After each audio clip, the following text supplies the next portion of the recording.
श्री कृष्ण कहते हैं, जो होता है अच्छे के लिए होता है।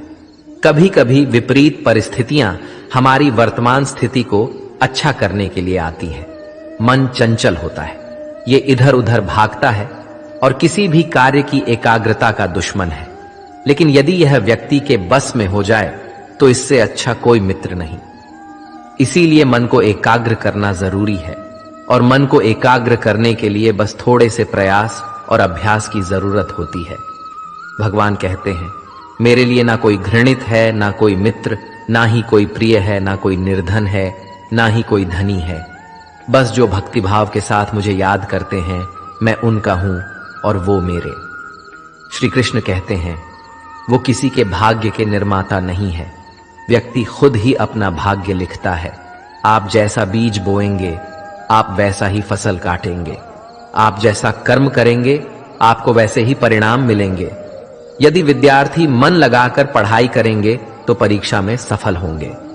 इसीलिए हर व्यक्ति का भाग्य भी तभी बदलेगा जब वो अपना कर्म करेगा। धर्म और संदेह से परे जब भगवान आपसे प्यार करते हैं तो आप हर चीज से प्यार करते हैं। श्री कृष्ण कहते हैं, कभी खेत में किसी किसान को खेती करते देखा है? वो उसे सिंचता है। उसे जो होता है, पशु पक्षियों से खेत की फसल की रक्षा करते हैं।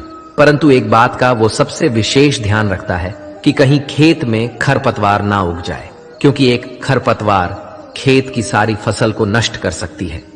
ठीक उसी प्रकार यदि वंश की कोई संतान खोटी निकल जाती है तो वो समूचे वंश का सर्वनाश कर देती है।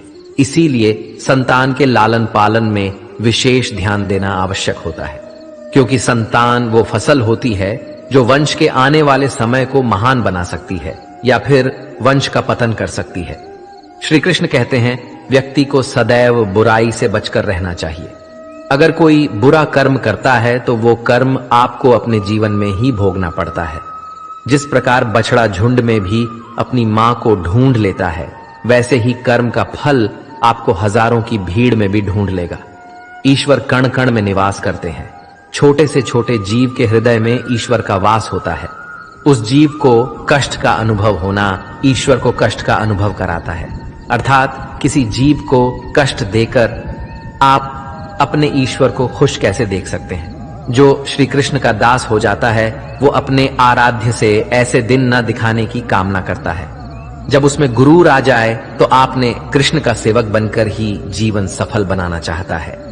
जो व्यक्ति सदैव हंसता खेलता मुस्कुराता रहता हो, अगर वो अपने स्वभाव से भिन्न हो जाए, अर्थात चुप गुमसुम उदास रहने लगे, तो समझना उसके हृदय में एक दर्द है। उस दर्द ने उसे कमजोर बना दिया है। जिस व्यक्ति के पास संपूर्ण धन दौलत ऐश्वर्य वैभव सब है मगर संतुष्टि नहीं है, उस धन दौलत का कोई अर्थ नहीं है, क्योंकि वो व्यक्ति सदैव असंतुष्टि की स्थिति में रहता है। जिसके पास संतुष्टि है वो थोड़े में भी संतुष्ट रहता है। जब आप कोई बुरा कार्य करते हो, ये अच्छा कार्य करते हो, आपको लगता है कोई देख नहीं रहा है, लेकिन आप ये क्यों भूल जाते हैं, आप जो भी कुछ कर रहे हैं भगवान की दृष्टि सदैव आप पर बनी हुई है। इसीलिए आप ये ना समझे कि आप अकेले हैं। भगवान सदैव आपके साथ होते हैं। कहते हैं, मन के हारे हार है और मन की जीते जीत। अर्थात जिस प्रकार सकारात्मक विचारों से सफलता मिलती है, उसी प्रकार नकारात्मक विचार असफलता के मार्ग की ओर अग्रसर करते हैं। क्योंकि जैसा हम सोचते हैं वैसा ही हम बन जाते हैं, और अपने विचारों के माध्यम से ही हमें नकारात्मक और सकारात्मक परिणाम मिलते हैं। इसीलिए अपनी सोच को हमेशा सकारात्मक रखें। मनुष्य ही एक ऐसा प्राणी है जो कर्म करता है, इसलिए कर्म करना प्रत्येक व्यक्ति का धर्म भी है। धर्म करने वाला व्यक्ति ही कर्मवीर कहलाता है। इसीलिए कर्म करते रहना खाली बैठे रहने से बेहतर होता है। श्री कृष्ण कहते हैं, अगर आपको याद ही नहीं कि गुच्छे की कौन सी चाबी ताले को खोल सकती है, फिर भी आप लगातार ताले को खोलने का प्रयास करते रहते हैं, फिर भी वो ताला नहीं खुलता है। अधिकतर लोग ऐसी परिस्थिति में अपनी आशा खो बैठते हैं। उन्हें लगता है कहीं चाबी खो गई है और वो तिलमिला जाते हैं, क्रोधित हो उठते हैं। परंतु उस समय धैर्य रखें, क्योंकि गुच्छे की अंतिम चाबी ताला खोल सकती है। कुल्हाड़ी का अंतिम प्रहार वृक्षों को काट के गिरा देता है, परंतु क्या सत्य में कुल्हाड़ी का अंतिम प्रहार वृक्षों को काट कर गिरा देता है, आपको आपका लक्ष्य दिला देता है? नहीं, आपका निरंतर प्रयत्न ही आपको सफलता दिलाता है। जब आपका मन निराश हो, अपने कार्य में दोगुनी उत्साह से जुट जाइए, क्योंकि अनावृत बहता जल ही कठोर चट्टान को काट सकता है। सफलता का मूल है परिश्रम, प्रयास और आशा। श्री कृष्ण कहते हैं, आपको पूरे धैर्य और भगवान पर विश्वास के साथ अपना जीवन निर्वाह करना चाहिए। लोग अक्सर सच कहने से बचते हैं या डरते हैं, पर सत्य कभी छुप नहीं सकता, ना ही कभी मिट सकता है। हम कितना भी छुपा लें, एक दिन सच तो उजागर हो ही जाएगा। इसलिए जो बात सच पर आधारित हो, उसे कहने या मानने से कभी नहीं डरना चाहिए। लोग अपने शरीर को सुंदर बनाने में लगे रहते हैं, पर आत्मा की सुंदरता शरीर की सुंदरता से कहीं ज्यादा महत्वपूर्ण है। शरीर तो नश्वर है, मिट्टी से बना है और मिट्टी में ही मिल जाता है, पर आत्मा अमर है। इसलिए आत्मा की सुंदरता पर ध्यान दो। आत्मा की सुंदरता स्वयं को भगवान में लीन करने में मिलती है। जो अज्ञानी व्यक्ति होता है, वो ये गलत फहमी पाल लेता है कि मैं करता हूं, सभी कार्य मेरे द्वारा किए जा रहे हैं। ऐसे में उसमें अहंकार घर कर लेता है। परंतु इस सृष्टि में जो भी हो रहा है, सब कुछ भगवान के इच्छा से हो रहा है। अज्ञानता के कारण व्यक्ति में जब अहंकार जन्म लेता है, तो उसका पतन होना निश्चित है। श्री कृष्ण कहते हैं, मनुष्य का जीवन ऋतुओं के समान होता है। आज ग्रीष्म तो कल वर्षा, परसों शीत। तनिक संकट आया तो हम संयम खो बैठते हैं, तो तनिक ऋतु बदले तो हम अधीर हो जाते हैं। अपने आक्रोश, अपने क्रोध में हम उनसे ही संबंध बिगाड़ लेते हैं जो हमारे अपने होते हैं। क्यों ऐसा ही होता है ना? हमें लगता है कि हमारे अपने हैं, फिर से मना लेंगे, परंतु स्मरण रखिए, सादा ऐसा करना संभव नहीं होता। सागर की उछलती लहरों को तट सहता है, और यदि तट ही टूट जाए तो बाढ़ आ जाती है। हमारे संबंध दूध की भांति होती है। दूध तप कर उबल सकता है, परंतु यदि उसमें खटास आ जाए तो फट भी जाते हैं, और फटे दूध को चाहे कितना मत लो, उसमें से मातम नहीं निकलेगा। इसलिए अपने संबंधों को संभाल कर निभाना चाहिए। श्री कृष्ण कहते हैं, जो व्यक्ति अपने अहंकार से भारी हो जाता है, जिसमें अभिमान भर जाता है, वो उस पत्थर की भांति हो जाता है, जो भारी होने के बावजूद भी नदी की धारा में डूबकर अपना अस्तित्व खो देता है। अगर किसी लक्ष्य, खुशियां, सफलता की प्राप्ति में लंबा समय लग रहा है, प्रतीक्षा की अवधि अधिक है, तो हो सकता है आपकी अपेक्षा से ज्यादा आपको मिलने वाला है। अपने कर्म पर अडिग रहिए और विश्वास रखिए उस स्वर पर जो आपके कर्म की परीक्षा ले रहा है। जो लोग जीवन को भूत और अतीत के भरोसे छोड़ देते हैं, उन्हें श्री कृष्ण सावधान करते हैं। जीवन का अर्थ ना भूत है ना भविष्य, जीवन केवल और केवल वर्तमान है। इसीलिए वर्तमान में अपने जीवन का आनंद उठाइए। श्री कृष्ण कहते हैं, संगति या साथ, मित्र या साथी मनुष्य के व्यक्तित्व के लिए सबसे महत्वपूर्ण होती है। आप कहेंगे कैसे? मनुष्य अपने व्यक्तित्व के लिए उत्तरदायी होता है, परंतु मनुष्य संगति में ना चाहते हुए भी उसका व्यक्तित्व संगत की भांति हो जाता है। मान लीजिए, एक पात्र में जल, दूसरे में दूध है और तीसरे में मलिन कीचड़ रखा हुआ है। यदि इस जल को दूध में मिला दें तो ये जल दूध बन जाता है, और यदि इसी जल को हम मलिन कीचड़ में मिला दें तो ये जल कीचड़ बन जाएगा। ऐसी कोई युक्ति नहीं कि जल बिना घुले मिले दूध या किचन में अपना अस्तित्व बनाए रखें या उनसे अलग रहे। और ठीक ऐसा ही मनुष्य के जीवन में भी होता है। यदि एक गुणहीन व्यक्ति गुणवानों की संगत में बैठे तो उसे लोग क्या समझेंगे? गुणवान सम्मान का पात्र समझा जाएगा, और यदि एक गुणवान व्यक्ति गुणहीनों के संगत में जा बैठे तो उसे भी तिरस्कार मिलता है। इसलिए अपने जीवन में सदैव संगति सोच समझकर सावधानी से चुनिएगा। श्री कृष्ण कहते हैं, वो सब कुछ करो जो तुम्हें करना है, लेकिन लालच से नहीं, अहंकार से नहीं, वासना से नहीं, ईर्ष्या से नहीं, बल्कि प्रेम, करुणा और भक्ति के साथ।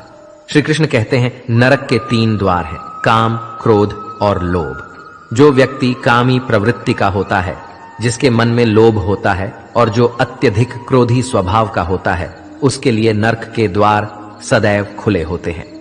अर्थात ऐसे व्यक्ति को तो सिर्फ नरक में ही जगह मिलती है। मनुष्य सब कुछ चाहता है, पर सब कुछ उसे नहीं मिल सकता। आपको जो नहीं मिला उसके लिए पश्चाताप मत करो, और जो आपसे खो गया, जो आपसे अलग हो गया, उसके लिए निराश भी मत हो। भगवान कहते हैं, मैं सभी प्राणियों के हृदय में स्थित आत्मा हूं। मैं ही सभी प्राणियों का आदि, मध्य और अंत हूं। समय एक सा नहीं रहता।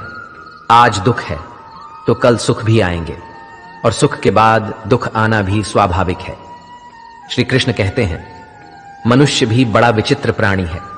अपने से नीचे के स्तर के लोगों को हीन की दृष्टि से देखता है, उनका उपहास उड़ाता है, उनसे बार बार कहता है कि तुम्हारा कुछ नहीं हो सकता, तुम भविष्य में कुछ नहीं कर पाओगे। जब मनुष्य के पास धन, संपत्ति, मान सम्मान होता है तो दूसरों का आदर नहीं करता, परंतु वो एक बात भूल जाता है कि उससे भी अधिक शक्तिशाली कोई अस्तित्व में है, और वो है समय। समय अपना चक्र कब बदलेगा ये कोई नहीं जानता। समय अपनी करवट कब लेगा ये कोई नहीं जानता। कोयला भी समय के साथ हीरे में परिवर्तित हो जाता है। इसीलिए जीवन में कभी भी किसी का उपहास नहीं उड़ाना चाहिए। श्री कृष्ण कहते हैं, निस्वार्थ कर्म को अपने जीवन में अपनाइए। जो विधाता की लेख में होता है उसी का फल हमें मिलता है। विधि के विधान को स्वयं ईश्वर भी नहीं टाल सकते। जिस व्यक्ति के पास आपके लिए मान सम्मान और कद्र ना हो, उनके साथ रहना व्यर्थ है। वो सदैव आपके लिए शत्रुता का भाव रखते हैं। ऐसे व्यक्तियों के साथ रहने से उत्तम है आप अकेले रहे। इस जीवन में अधिक सरल होना भी अनुचित है। जो सरल और सीधे स्वभाव का होता है, लोग उसका अनायास फायदा उठाते रहते हैं। अच्छी किस्मत के लोग थोड़ा भी बुरा होने पर भगवान को कोसते हैं, और बुरी किस्मत के लोग थोड़ा भी अच्छा होने पर भगवान का स्मरण और धन्यवाद करते हैं। प्रभु अपने भक्तों की सदैव परीक्षा लेते रहते हैं। इस परीक्षा में भक्तों को अनेकों कष्टों का सामना करना पड़ता है। सामान्य लोग इसे अपना दुख मानकर पीछा छुड़ाते हैं। वही साधक तथा प्रेमी प्रभु की इच्छा समझकर उसका सामना करते हैं।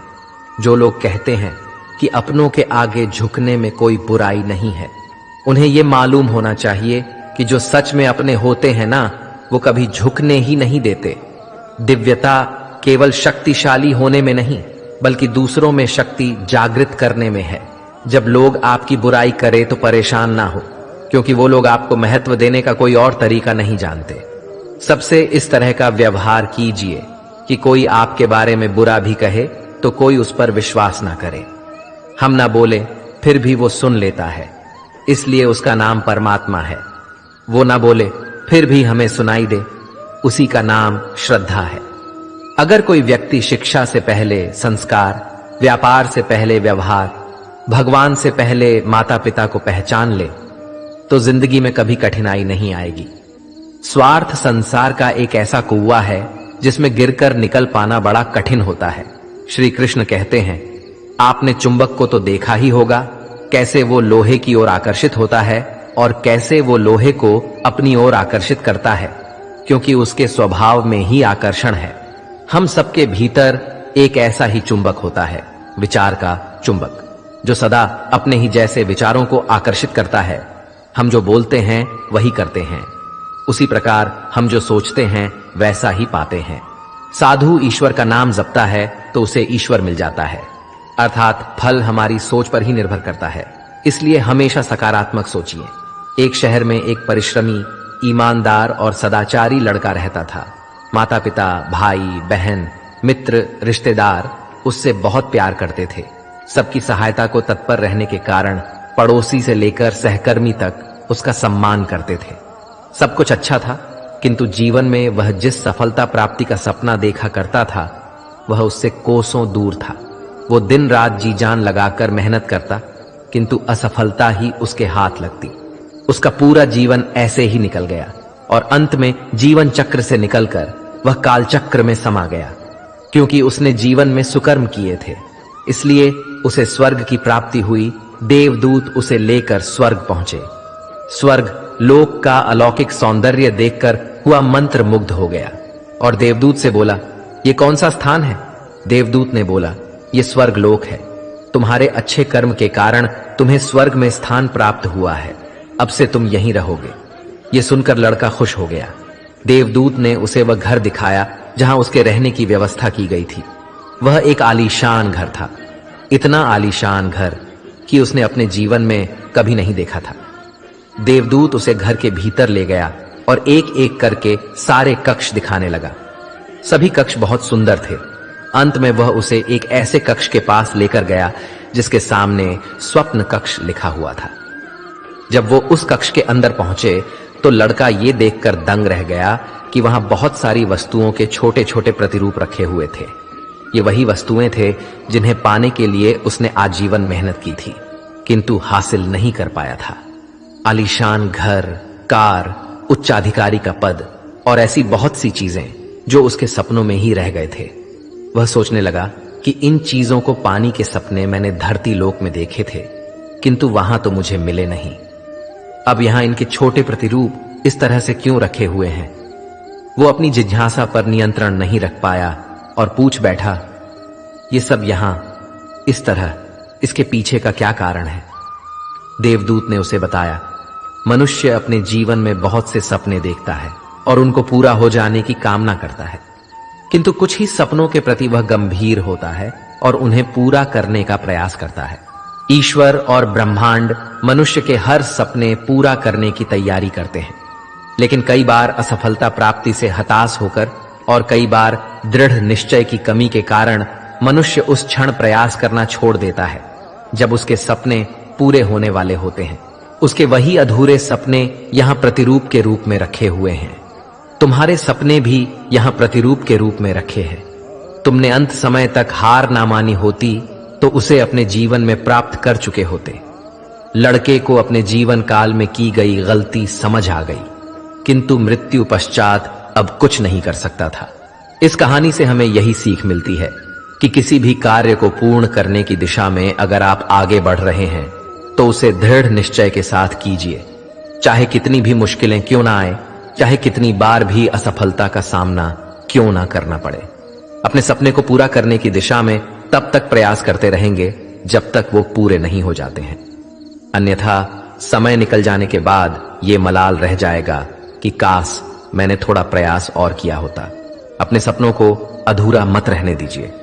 दृढ़ निश्चय और अथक प्रयास से उन्हें हकीकत में तब्दील करके ही दम लीजिए। श्री कृष्ण सदैव आपके साथ हैं।